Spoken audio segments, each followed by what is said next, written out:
Assalamualaikum dear students. Today our topic of discussion is the mechanism of breathing. Mechanism of breathing हमारे पास क्यों होती है, इसका main purpose क्या है और इसमें कौन कौन से फेजेस इन्वॉल्व होते हैं वो आज हम पढ़ेंगे। मेकेनिज़्म ऑफ ब्रीथिंग हमारे जो गैसेस एक्सचेंज पर्पस ये है कि इसमें हमारे पास गैसेस एक्सचेंज होती हैं।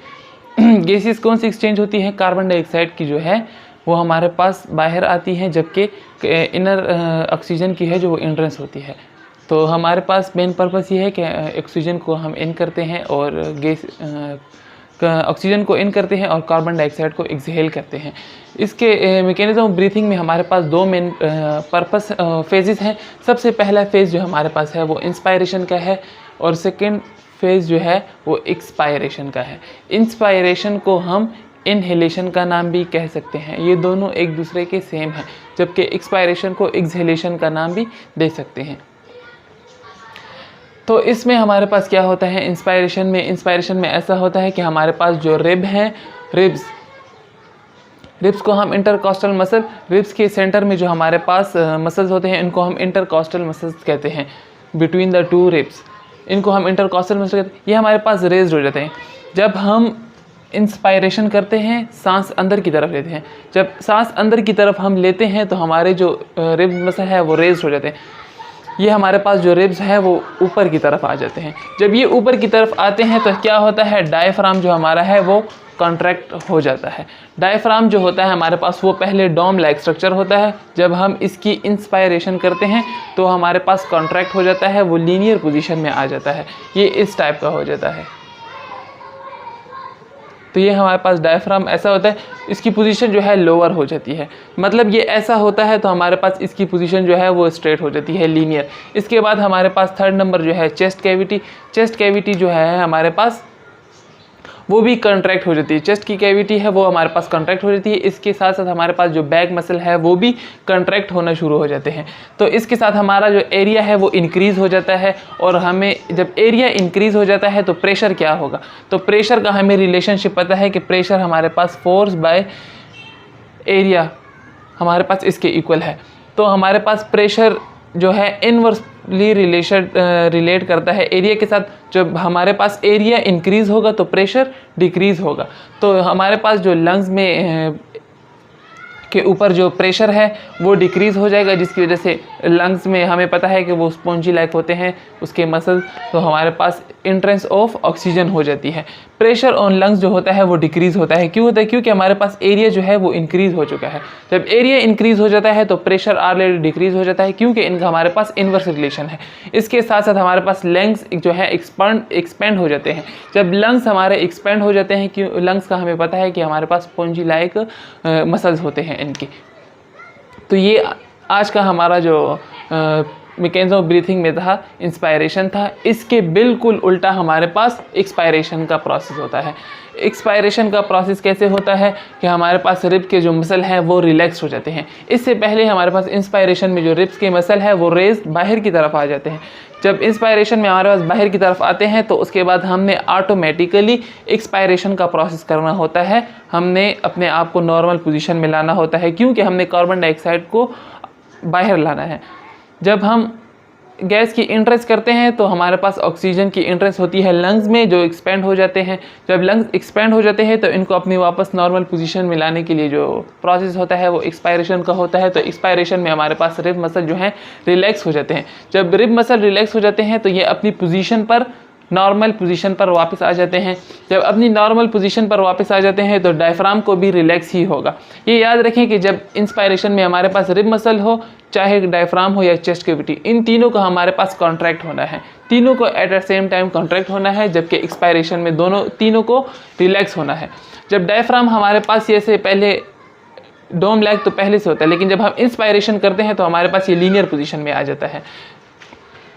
तो डायफ्राम जो हमारा है वो उसमें एक्सपायरेशन के प्रोसेस में वापस अपने डोम लाइक स्ट्रक्चर में चले जाता है।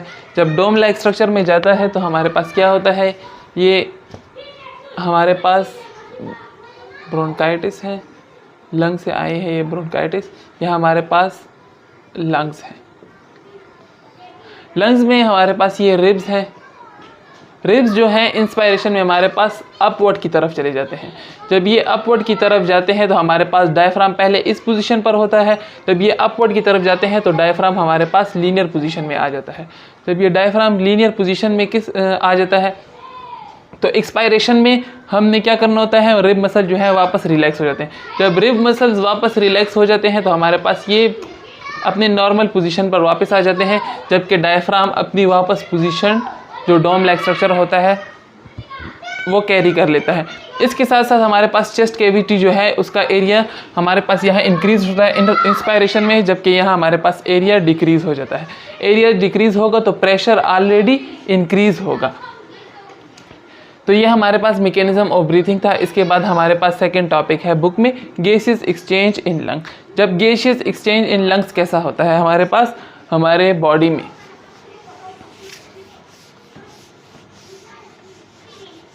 ये याद रखिए कि जब भी हमारे पास कोई न्यू बॉर्न बेबी पैदा होता है तो उसमें ऐसा होता है कि वो उसका पहला जो प्रोसेस होता है वो इंस्पायरेशन का होता है, जिसमें हमारे पास जो रिब मसल है वो कॉन्ट्रैक्ट होना शुरू हो जाते हैं।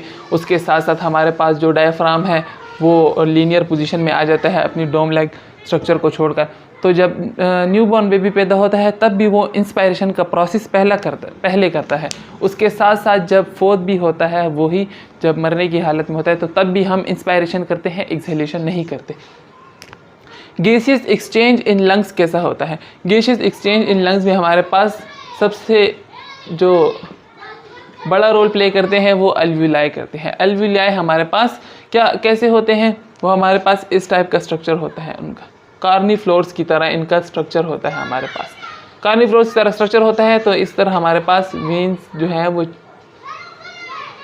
गुजरते हैं। ये हमारे पास जो है ये हमारे पास एंड ऑफ द ब्रोंकियोल्स में मौजूद होते हैं। एंड ऑफ ब्रोंकियोल्स में ब्रोंकियोल्स में हमारे पास मौजूद होते हैं ये जो अल्वियोलाई हैं। तो अल्वियोलाई में क्या होता है हमारे पास, अल्वियोलाई में ऐसा होता है कि यहाँ हमारे पास ऑक्सीजन की एंट्रेंस होती है जबकि कार्बन डाइऑक्साइड की आउटनेस होती है। जब हमारे पास ये कम बैक टू जाता है तो यहाँ हमारे पास ये ऑक्सीजन की जो है कंसंट्रेशन हाई होती है। जब ऑक्सीजन की कंसंट्रेशन हाई होती है तो ये डिफ्यूज़ कर देता है इसको, यहाँ हीमोग्लोबिन के जो ब्लड सेल्स हैं वो हमारे पास जाते हैं। तो अल्वियोलाई से हमारे पास यहाँ जब ये ऑक्सीजन को डिफ्यूज़ कर देता है तो यहाँ हमारे पास हायर कंसंट्रेशन से लोअर ये डिफ्यूजन का प्रोसेस करते हैं। इसके साथ साथ हमारे पास कार्बन डाइऑक्साइड की जो कंसंट्रेशन है यहाँ इंक्रीज़ होती है। यहाँ जब हमारे पास कार्बन डाइऑक्साइड की कंसंट्रेशन इंक्रीज़ होती है और यहाँ हमारे पास डिक्रीज़ होती है। तो जब यहाँ ऑक्सीजन डिफ्यूज़ हो जाता है तो हीमोग्लोबिन में डायरेक्ट शामिल होकर ऑक्सी हीमोग्लोबिन बनाता है।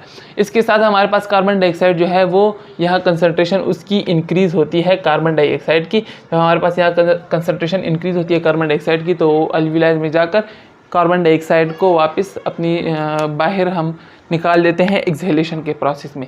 इसके बाद हमारे पास थर्ड जो टॉपिक है आज की वीडियो का वो है बायोलॉजिकल कंसिक्वेंसेस ऑफ स्मोकिंग के। हमारे पास बायोलॉजिकल कंसिक्वेंसेस क्या है स्मोकिंग के? हमारे पास केमिकल में 4000 डिफरेंट केमिकल्स इन्वॉल्व होते हैं, जिसमें हमारे पास जो 69 है वो कार्सिनोजेनिक होते हैं। कार्सिनोजेनिक कौन से होते हैं? कार्सिनोजेनिक हमारे पास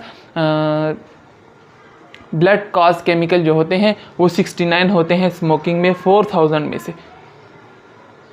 सबसे पहले जो इसमें हमारे पास बायोलॉजिकल कंसिक्वेंसेस में आता है वो है नाइकोटीन। नाइकोटीन में क्या होता है? नाइकोटीन पुराने ज़माने में ऐसा होता था कि जो इंसेक्ट को किल करते हैं तो इंसेक्ट की किलिंग के लिए हम यूज़ करते थे नाइकोटीन को, जिसके वजह से इंसेक्ट जो है मर जाते थे। लेकिन आजकल हमारे पास जो है स्मोकिंग में भी नाइकोटीन यूज़ होती है। नाइकोटीन जब हम यूज़ ज़्यादा हो जाता है तो इसकी वजह से हमारे पास इंक्रीज़ इन हार्ट रेट हो जाता है। हार्ट रेट की इंक्रीज़ हो जाती है। जब हार्ट रेट इंक्रीज़ होगा तो ऑलरेडी हमारे पास ब्लड प्रेशर भी जो है वो इंक्रीज़ होगा। जब ब्लड प्रेशर इंक्रीज़ होगा तो हमारे पास डिस्टर्बेंस क्रिएट होगी हार्मोनल सिस्टम में।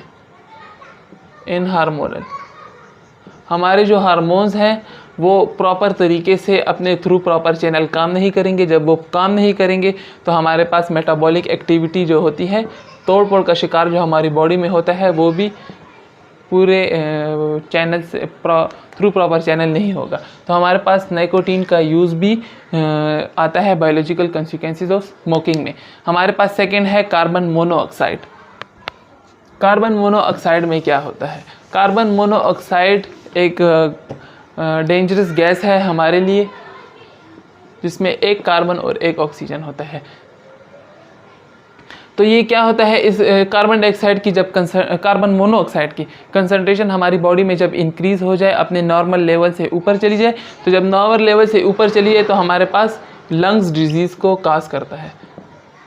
लंग्स की डिजीज़ को काज करता है, तो इसकी वजह से हमारे पास ख़राबी पैदा होती है। हमारे जो इंस्पायरेशन और एक्सपायरेशन का प्रोसेस जो है वो थ्रू प्रॉपर चैनल से ही नहीं हो पाता जब हमारे पास कार्बन मोनोऑक्साइड की कंसंट्रेशन इंक्रीज़ हो जाए। इसके पास हमारे पास थर्ड नंबर जो है वो बेंजीन है। बायोलॉजिकल कंसिक्वेंसेस ऑफ स्मोकिंग में हमारे पास थर्ड नंबर जो है वो बेंजीन का है। बेंजीन हमारे पास, जिसका केमिकल फार्मूला हमारे पास C6H6 है, ये काफ़ी डेंजरस भी है हमारे बॉडी के लिए। तो बेंजीन में क्या होता है, ये हमारे पास बेंजीन जो है ये मेजर कंपोनेंट भी है स्मोकिंग का। मेजर कंपोनेंट होने के साथ साथ हमारे पास ये क्या करता है, ये कार्सिनोजेनिक भी है। कार्सिनोजेनिक कैसे है, कार्सिनोजेनिक किसे कहते हैं, ये हम पहले ही डिस्कस कर चुके हैं। जो हमारे पास कैंसर कॉजिंग केमिकल है, तो ये हमारे पास जो बेंजीन है ये कैंसर कॉजिंग केमिकल है। तो बेंजीन की कंसंट्रेशन जब इंक्रीज़ हो जाए हमारी बॉडी में, तो हमारे पास क्या करते हैं, वो हमारे पास ब्लड कैंसर को कॉज करते हैं। जब ब्लड कैंसर को कॉज करते हैं तो ये हमारे पास ल्यूकेमिया एक डिजीज़ है, वो हमारी बॉडी में आ जाता है। तो ये आज का हमारा टॉपिक था, mechanism of breathing. Mechanism of breathing के साथ साथ गैसेस एक्सचेंज इन लंग्स, कि हमारे पास जो लंग्स में है वो कैसे गैसेस की एक्सचेंज होती है। साथ साथ बायोलॉजिकल कंसिक्वेंसेस ऑफ स्मोकिंग है कि हमारे पास बायोलॉजिकल कंसिक्वेंसेस ऑफ स्मोकिंग में क्या क्या होता है, कौन कौन सी जो केमिकल्स हैं वो इन्वॉल्व होती हैं।